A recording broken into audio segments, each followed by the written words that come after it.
Érard de Brienne was a French nobleman. He was Lord of Ramerupt and of Venizy, and also a pretender to the county of Champagne as an instigator of the Champagne War of Succession. He was a son of André of Brienne and of Alix of Vénizy.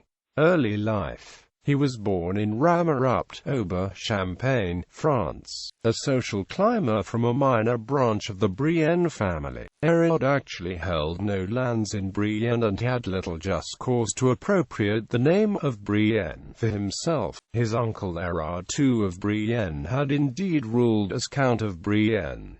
André, the brother of Erard II, was the father of Erard of Brienne-Ramerupt. Erard was actually Lord of Ramerupt, which wasn't very impressive compared to the holdings of the more senior branches of the Brienne family. Within his own letters, Erard thus tried to enhance his prestige by consistently referring to himself as Erard of Brienne, and not even mentioning Ramerupt. The name Erard of Brienne-Ramerupt is retroactively applied by historians for the sake of clarity, while André was the brother of Count Erard of Brienne, his second son, and thus Erard of Brienne-Ramerupt's cousin, was the famous Crusader knight John of Brienne, who in 1210 Wednesday the heiress Maria of Jerusalem to become the nominal king of Jerusalem by marriage, perhaps seeking to emulate the success of his uncle, who found great prestige traveling to the east and marrying a powerful heiress.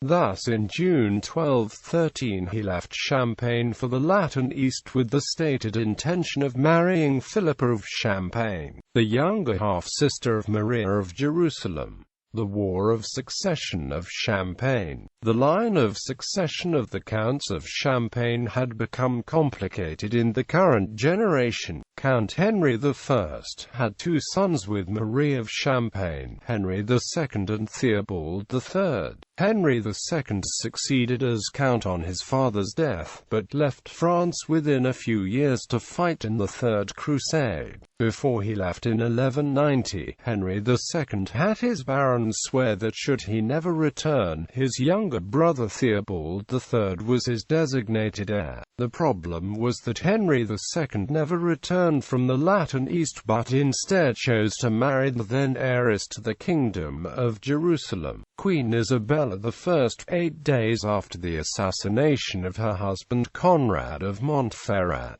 which Henry II might possibly have had a hand in orchestrating. Moreover, Isabella I was already visibly pregnant with Conrad's child, Maria of Jerusalem, who later married John of Brienne. Thus the marriage was considered scandalous by many. Henry II fathered two daughters with Maria, Queen Alice of Cyprus and Philippa. Henry II died in a fall from a balcony 7 years later in 1197.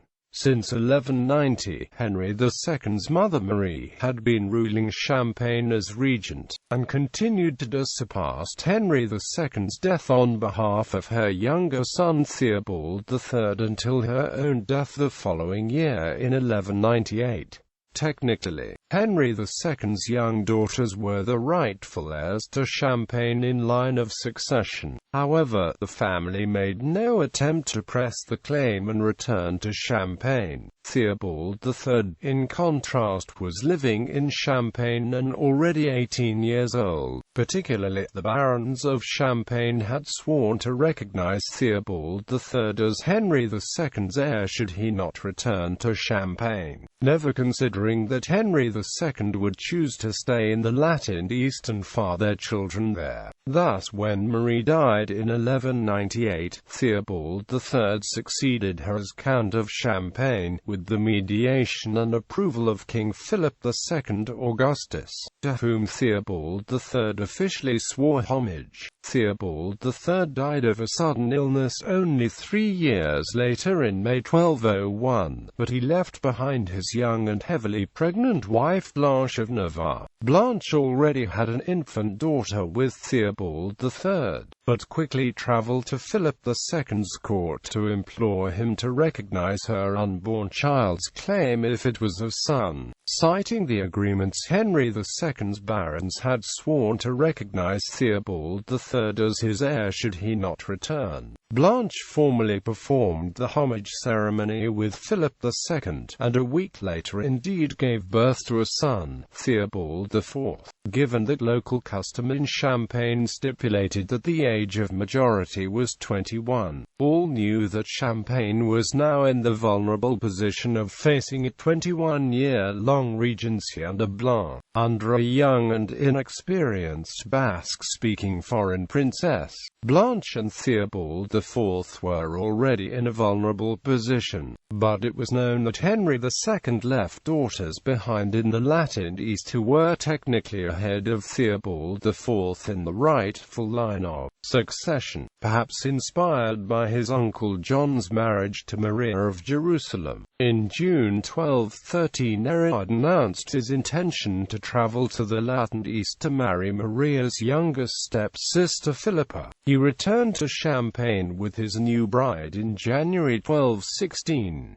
Armed clashes soon broke out, and the War of Succession of Champagne began. King Philip II imposed a truce in April 1216 to put a stop to the fighting, and held a court at Milan in July 1216 to hear Erard and Philippa's case. Unfortunately for Erard, the court ruled that because Theobald III had already done homage for Champagne to the king for several years, yet Philippa and her family never challenged his succession in all that time. Henry II's daughters could no longer make a claim for the inheritance.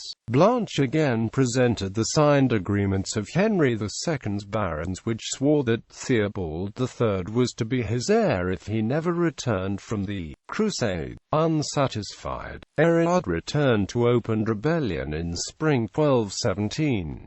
Erard gathered to himself a large number of barons from the fringes of Champagne from old and powerful aristocratic families, who were not pleased with the increasing efforts of Theobald III and Blanche to bring them all under centralized control. Most of Erard and Philippa's supports came from the fringes of Champagne, along the southern and eastern borders, away from the core territories of Champagne and Brie in the west. One of Erard's major supporters was Simon of Joinville, hereditary seneschal of Champagne and leader of one of the most powerful noble families in the county. Further, Erard allied with Theobald I, Duke of Lorraine, significantly bolstering the rebel faction. By 1218, however, the tide had turned, as Blanche secured papal excommunications against the rebel lords, and gained the support of the neighboring Duke of Burgundy and Count of Bar. Further, Blanche allied with Holy Roman Emperor Frederick II to counterbalance Duke Theobald I of Lorraine. By May 1218, Blanche and her army rode with Frederick II's forces to Lorraine's capital of Nancy and burned it to the ground. By June 1218, the rebellion had largely collapsed and individual lords began to make their own separate pieces. Erard and Philippa established a truce agreement in July 1218, which ultimately lasted the rest of Blanche's regency until 1222, during which time other rebel lords continued to haggle for better peace terms. Blanche offered peace on generous terms to Erard and Philippa, wanting to end the challenge to her son's rule as quickly as possible. Erard received a surprisingly large payment of 4,000 livres, with a lifetime rent of 1,200 livres. Only after the war ended, when hope of becoming Count of Champagne was lost, did Erard stop the charade of presenting himself as Erard of Brienne. Instead, after 1222, he would specify in his letters that he was Erard of Brienne, Lord of Ramerupt.